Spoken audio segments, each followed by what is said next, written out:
बिस्मिल्लाहिर्रहमानिर्रहीम। अस्सलाम वालेकुम। आज का टॉपिक है कंज्यूमर्स इक्विलिब्रियम ऑर्डिनल अप्रोच। तो इसमें हमने पहले कार्डिनल अप्रोच पढ़ी थी।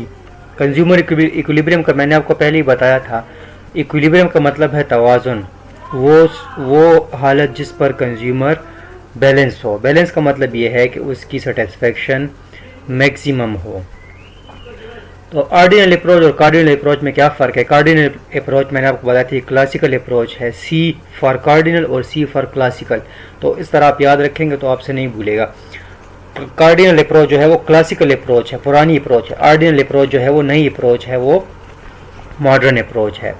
तो क्लासिकल अप्रोच क्या थी? क्लासिकल इकोनॉमिस्ट ये बिलीव करते थे कि कंज्यूमर जो है जो चीज़ खाता है पीता है उसको यूनिट्स में वो अपने जहन में कैलकुलेट कर सकता है, उसको नाप सकता है।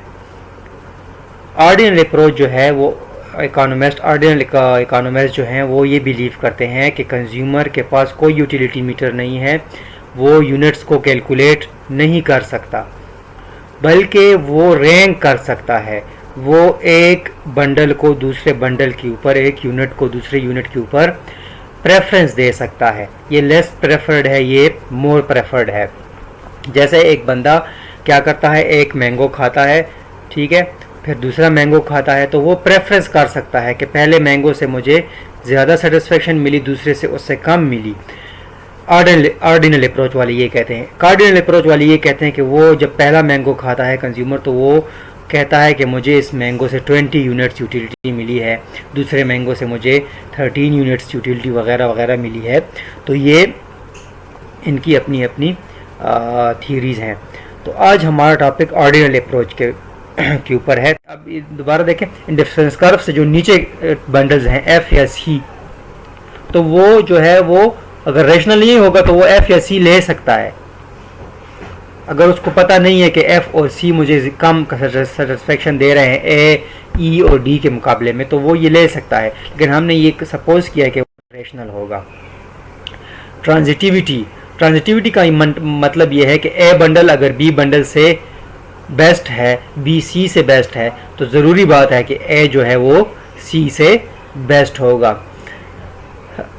Diminishing marginal rate of substitution, ठीक है। मार्जिनल रेट ऑफ सब्स्टिट्यूशन क्या है? Rate of exchange between two commodities. दो कमोडिटीज़ के दरमियान रेट ऑफ एक्सचेंज, मतलब हमने वहाँ पे एक्स और वाई ली थी, तो एक्स अगर वो एक ज़्यादा लेता है तो वाई को कितना कम करेगा? ये rate diminishing marginal rate of substitution मतलब कम हो रहा है, वाई को कम करेगा तो एक्स ज़्यादा ले सके, क्योंकि उसके पास तो बजट लिमिटेड है। उसकी अगर इनकम 10 रुपये है तो वो ऐसे तो नहीं कर सकता कि एक्स को जितना ज़्यादा ले वाई को कम नहीं करेगा, क्योंकि उसके पास पैसे लिमिटेड हैं। अगर वो एक कमोडिटी को ज़्यादा करेगा, दूसरी कमोडिटी को कम करेगा, या अगर वो वाई को ज़्यादा करना चाह रहा है तो फिर एक्स को कम लेगा। तो ये एक्सचेंज है, रेट ऑफ एक्सचेंज है कि एक्स अगर एक छोड़ रहा है, एक्स अगर एक ज़्यादा ले रहा है तो वाई के 2 या 3 यूनिट वो कितने छोड़ेगा? 2 छोड़ेगा, 3 छोड़ेगा, 1 छोड़ेगा। तो ये रेट ऑफ एक्सचेंज है।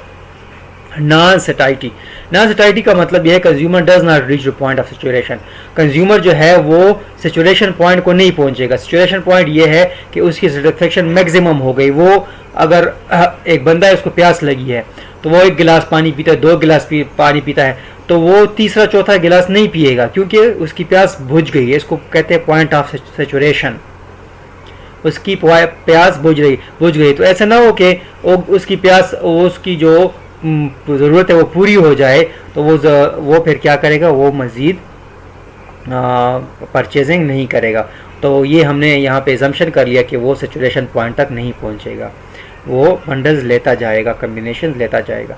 ऑर्डिनल यूटिलिटी का मैंने आपको बता भी दिया कि ये रैंकिंग ऑफ बंडल्स है, कि मतलब ये है कि ए बंडल बी बंडल पे ज़्यादा प्रेफर्ड है, बी सी पे ज़्यादा प्रेफर्ड है, और तो सी डी पे ज़्यादा प्रेफर्ड है। तो ये प्रेफरेंस वो दे सकेगा, उसको पता चलेगा कि कौन सा बंडल ज़्यादा बेस्ट है और कौन सा कम है। तो ये था डिफरेंस कर्व की डिफिनीशन या ऑर्डिनल अप्रोच। तो इंशाल्लाह अगले लेक्चर के साथ हाज़िर होंगे। उम्मीद है आपको पसंद आया होगा। तो आप मेरे चैनल को ज़रूर सब्सक्राइब करें, basics of statistics and economics.